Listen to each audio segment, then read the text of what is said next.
So let's look at Leo 13 in Immortale Dei. 3 quotes. Some of them are not paraphrased, but taking parts, so the quote isn't too long. Feel free to look it up so you see I'm not in any way changing the sense.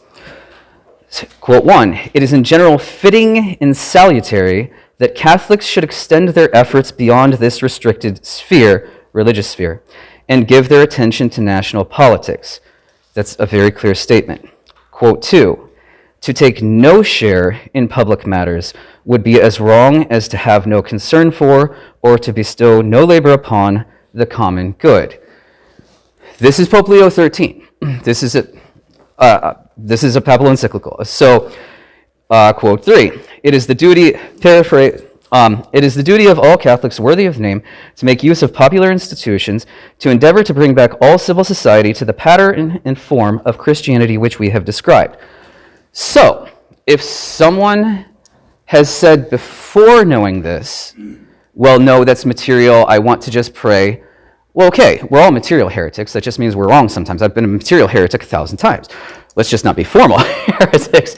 But once we know, if we still say it, Catholic in name.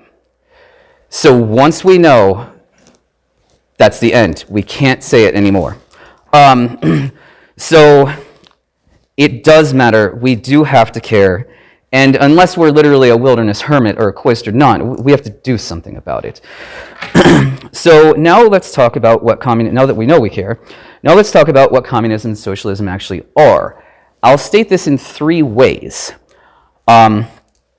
The first, here is my personal, simple 3-word definition. It's a scam. So if I start with all their ideological nonsense, I think that would miss the point, because that would act as if it's a real philosophy. Aristotle was imperfect. Confucius was imperfect. Yes, they didn't have the church, but you could tell they were trying to get it right. They just didn't have the church. I'm not saying communism and socialism are wrong in that sense. It's intentionally wrong. It is a scam. This is not an opinion. This is provable from the horse's mouth 1,000 times, and I'll give some typical examples.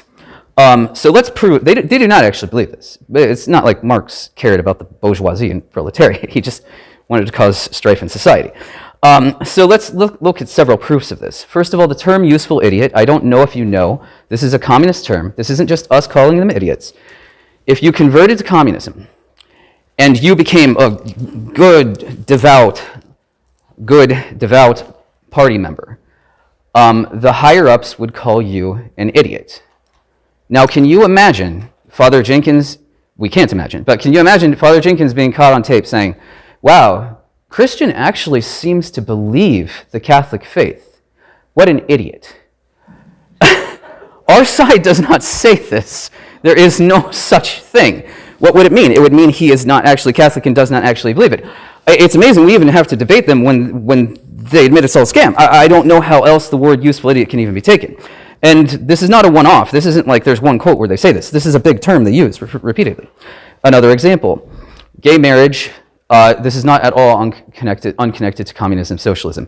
Did some communist states not have this? Yes, it just wasn't there yet. It is absolutely part of the same progression, and all the communists want it now. So, Masha Gessen. Gay marriage is a lie. Fighting gay marriage generally involves lying about what we're going to do with marriage when we get there. It's a no-brainer that the institution of marriage should not exist. This was not caught on tape. This was not hot mic. This was her public speech. To applause, she said this. She's claiming to believe it. No, somewhere else she'll go claim to believe this. Saul Alinsky, I had a whole page full, I had to reread that horrible book and had a whole page full of quotes I had to choose between. The organizer must become schizoid politically in order not to slip into becoming a true believer. Okay, now let's put that in perspective.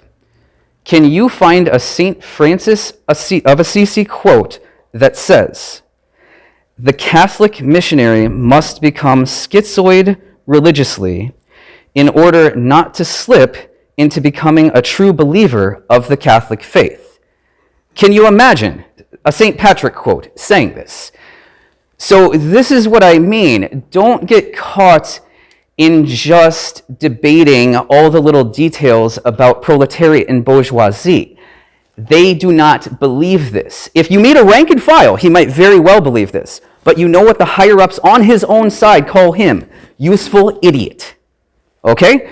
The ones running this absolutely do not believe this. It is a scam. This is proved in their own words 1,000 times, only because they have absolute media dominance. Is this able to be taken seriously at all? I guess they just don't know the core. I don't get it. How can you take this seriously? Would we take the Catholic faith seriously if all of the saints said this?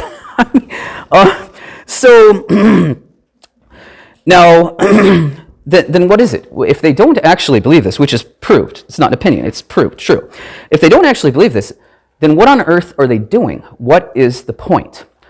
The point is this permanent revolution. The point is the problems in society. It's not an accident. That is actually the point, disgusting as that is. When something went wrong in these systems, it did not accidentally go wrong. That was the point. It wasn't that they started with an ideology and oops, accidentally things went wrong. It was actually much sicker than that. The problems were the point, and they created a fake ideology in order to cause those problems. It's far worse than people think. I don't know if you know the term color revolution. If you want to know what that means, Arab Spring, yes, they're Muslims, but they weren't being replaced with something better. It was being replaced with something worse. Or what we've experienced in the past few years, that was basically we're watching a color revolution in our own country. So color revolution, it is not a new military tactic. If you hear someone talking about fourth generation warfare, new military tactic, this is absolutely factually false. This is what's been going on for centuries. You can't just tell 10,000 people, let's kill the king tomorrow. It won't happen. You have to start with a fake ideology so that they will revolt. The purpose is that revolt. They want a permanent revolution. Alinsky says this in Rules for Radicals. Nubius says it in Permanent Instruction of Alta Vendita. That is the goal. They want constant strife in society. There's a declassified or leaked color revolution manual. I'll read some typical quotes from this. Dissatisfaction with political blah blah, agitation, increased agitation, unrest, boycott, slowdown, infiltration, penetration of labor unions, student unions, spreading of subversive organization. You get the idea. If we read some quotes from Rules for Radicals, a revolutionary must shake up the prevailing patterns of their lives, agitate, create disenchantment, discontent. You'd be hard-pressed to even remember which quote came from which. So that is his point. Now, let us talk about this in the proper sense. Well, then it's what I said at the beginning of the talk. So, yes, communism, socialism, these are godless, materialistic ideologies that use idolatry of state. See, they don't believe in anything supernatural. So you're just a natural being, and the state is, well, if it's all natural, then the state's bigger than you, so the state's more important than you. So the state to them is the highest thing that exists.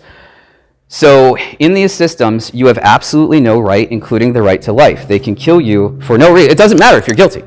I mean, they don't even have to say you're guilty. They can just say, well, yeah, you're innocent, but it's useful to the state if you die. They can just openly say that. That's what they claim. And yes, abortion too, but not even just that. You right here. Boom. Sorry, it was useful to the state. No private property. So no right to educate your children, no right to religion, typically extreme persecution of religion, and this is the foundation of their system. Now all these are absolutely against Catholic doctrine. Even the state cannot steal your private property. Even the state cannot kill you. All these are divinely guaranteed rights that these are taking, and that is the very foundation of the system. The syllabus of errors is very, there are lots of good encyclicals, but the syllabus of errors is very good to just flat out state, this is wrong, this is wrong, this is wrong. Now, let us look at communism, socialism in a judge a tree by its fruits sense, sort of the third definition. If it's a fake ideology and they're using it to cause problems, then it probably doesn't work in practice how they say it's going to work. So what actually happens? Cambodian killing fields, the lowest estimate of number killed I could find was 1.7 million. That's out of 8 million people. 1.6 million would be 20%. The lowest estimate I could find, by the way, this isn't over like 80 years. This is in 4 years. In 4 years. The lowest estimate you can find is that more than 20% of the population was killed. There are horrible wars in which the death rate is 1%. This is unbelievable, and this means during those 4 years, 100% of the population spent every day of their lives living hell on earth, fearing they were next. That is what communism is. What is communism in a judge a tree by its fruits sense? It is famine, it is genocide, it is torture, it is gulags. Communism is always associated with these things. I can't speak to the less developed world, but in the developed world, any famine in the last 150 years or more, it was an artificial famine. It's a man-made political famine. It's a weapon of war. It didn't just, the crop failed this year. Ukrainian Holodomor. Ukraine is a breadbasket of Europe. This is farmland. It's unbelievable that a famine even happened there. And they were still growing food. They were just shipping it out and not letting them eat it. It's unbelievable. To the point, again, not just us saying this about them, but them having to defend their own system. Real communism just hasn't been tried. Have you heard that? Can you imagine trying? We don't have to say that. We have never had to defend the Catholic faith by saying, well, yes, okay, true, it's never worked. But real Catholicism just hasn't been tried. I don't recall ever hearing that in my life. Their system has failed so badly every single time that they are forced to say, well, yes, that's true, it's never worked, but it's just never really been tried. Next time, time 101, I promise this time. So today we're giving a talk against socialism and communism. So what is that? Well, this is a godless, materialistic ideology that uses idolatry of state to justify denying the individual the God-given rights of bodily integrity. Okay, did your eyes start to glaze over? So if I gave a talk that sounded like that, it would sound like abstract philosophical nonsense. It would sound like, why do we even care? It would sound totally divorced from reality. And the absolute opposite is the case. This is in no way divorced from reality. So part of the talk will be on communism, socialism proper. But most will be on communism, socialism in the wider sense. This is not an isolated talk. This should be seen as the introduction to a series of talks given by Vexilla Regis.